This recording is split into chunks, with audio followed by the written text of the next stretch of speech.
उत्तर महाराष्ट्र प्रमुख प्रकाशजी लोंढेंच्या उपस्थितीत शेकडो तरुण रिपाईत दाखल। रिपब्लिकन पार्टी ऑफ इंडिया या पक्षामध्ये जोरदार इन्कमिंग सुरू झाले असून नाशिक जिल्ह्यातील विविध सामाजिक क्षेत्रात काम करणारे पुष्कराज गायकवाड, चेतन वाघमारे, धनराज गायकवाड, संदीप गायकवाड, मनोज भालेराव, भिकचंद शेवाळे, साईनाथ जाधव, स्वप्नील पगारे, राहुल भालेराव, कैलास गरुड, मनोज दोंदे, नरेश वाघमारे, सोनू दानी यांच्यासह पेठ रोड, मेहरधाम, आरटीओ कॉलनी परिसरातील शेकडो युवकांनी रिपब्लिकन पार्टी ऑफ इंडिया पक्षात प्रवेश केला। हा प्रवेश सोहळा रिपाई उत्तर महाराष्ट्र प्रमुख तसेच नाशिक जिल्हा प्रमुख समाजभूषण प्रकाश लोंढे यांच्या धम्मतीर्थ कार्यालयात पार पडला। यावेळी रिपाई उत्तर महाराष्ट्र प्रमुख तसेच नाशिक जिल्हा प्रमुख समाजभूषण प्रकाश लोंढे, महिला जिल्हाध्यक्ष मनाली जाधव, समाधान जगताप, बाळासाहेब सोळशे, निलेश जाधव यांनी त्यांचे पक्षात स्वागत केले। नाशिक जिल्ह्यातील अनेक पक्षाच्या मेगा भरतीनंतर आता रिपाईचे राष्ट्रीय अध्यक्ष, केंद्रीय सामाजिक न्याय राज्यमंत्री रामदास आठवले यांच्या नेतृत्वाखालील तसेच रिपाई उत्तर महाराष्ट्र प्रमुख तसेच नाशिक जिल्हा प्रमुख समाजभूषण प्रकाश लोंढे यांच्या मार्गदर्शनात मोठी इन्कमिंग सुरू झाली आहे। विशेष म्हणजे प्रकाश लोंढे एवढ्यावरच न थांबता येत्या 2 मार्च रोजी होणाऱ्या जागतिक धम्म परिषद अनंत कान्हेरे मैदान नाशिक येथे होत आहे। या अनुषंगाने नाशिक रोड येथील हॉटेल हरियाली मुक्तिधाम मंदिराजवळ सर्व पदाधिकाऱ्यांची नियोजनासाठी बैठक घेण्यात आली। नंतर जागतिक धम्म परिषद अनंत कान्हेरे मैदान नाशिक येथे स्टेजचे भूमिपूजन करण्यात आले। यावेळी सर्व युवकांच्या पक्षप्रवेशावेळी रिपाई उत्तर महाराष्ट्र प्रमुख तसेच नाशिक जिल्हा प्रमुख समाजभूषण प्रकाश लोंढे, प्रदेश उपाध्यक्ष रमेश मकासरे, समाधान जगताप, शशिकांत वाघ, प्रभाकर जाधव, महेंद्र निळे, राजू काका शिरसाट, प्रेम आहिरे, भरत जाधव, महिला जिल्हाध्यक्ष मनाली जाधव, लक्ष्मी मकासरे, सौ निळे मॅडम, बाळासाहेब सोळशे, निलेश जाधव इत्यादी मान्यवरांची उपस्थिती होती।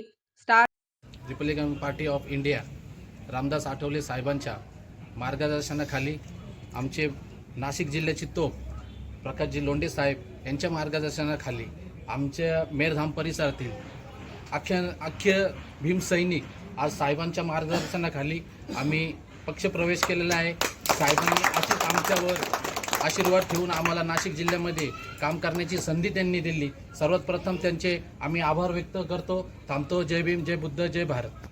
लोंढे साहेबांच्या सहकार्याने आज रिपब्लिकन पार्टी ऑफ इंडियामध्ये प्रवेश करत आहोत। आम्ही सगळे पेट्रोल मेहरधामचे भीमसैनिक आहे आणि साहेबांनी आमच्यावर असाच हात ठेवा आणि आम्ही बी त्यांच्या सहकार्याने आम्ही बी त्यांना जे पाहिजे ते नाशिक शहरातून पूर्ण महाराष्ट्रातून म्हटले तरी आम्ही मदत करू त्यांना आणि इथून पुढं भीमसैनिक हेच नाव गाजायला पाहिजे आता अख्ख्या महाराष्ट्रामध्ये, फक्त नाशिक शहरात नाही तर पूर्ण महाराष्ट्रामध्ये RPI हे नाव व्हायलाच पाहिजे आणि या आता निवडणुकीमध्ये आपले नगरसेवक हे निवडून यायलाच पाहिजे आणि आपल्या लोकांनी आपल्याला मदत करायलाच पाहिजे। आता सगळ्या गोष्टी सोडून फक्त समाजासाठी जाताना समाजासाठी करा आता बस।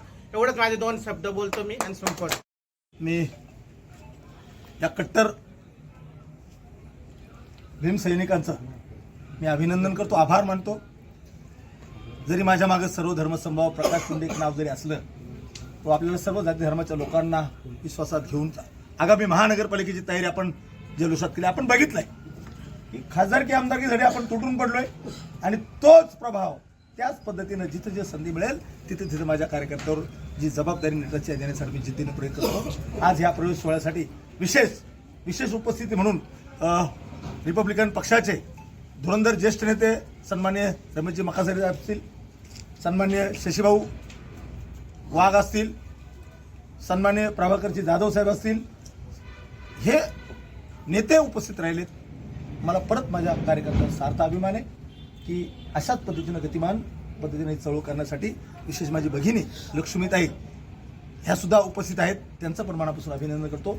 आपण अशाच पद्धतीनं एका दिलानं एका ताकदीनं परत एकदा सांगतो, पक्ष म्हणून नव्हे तर आपल्याला परिवार म्हणून कामकाज करायचंय, परिवाराच्या सुखदुःखामध्ये आपल्याला धावायचंय।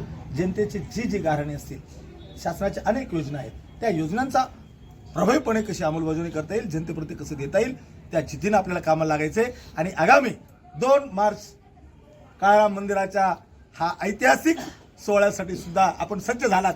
आपण आहातच। परत आपल्या ताकदीनं बुद्ध नव्हे असं म्हणणारे लोक होते, त्यांना आता बुद्ध हवे, युद्ध नव्हे, चलो बुद्ध की ओर म्हणण्याची वेळ आली। ह्या प्रवास न्यूजसाठी सिद्धार्थ लोखंडे, नाशिक।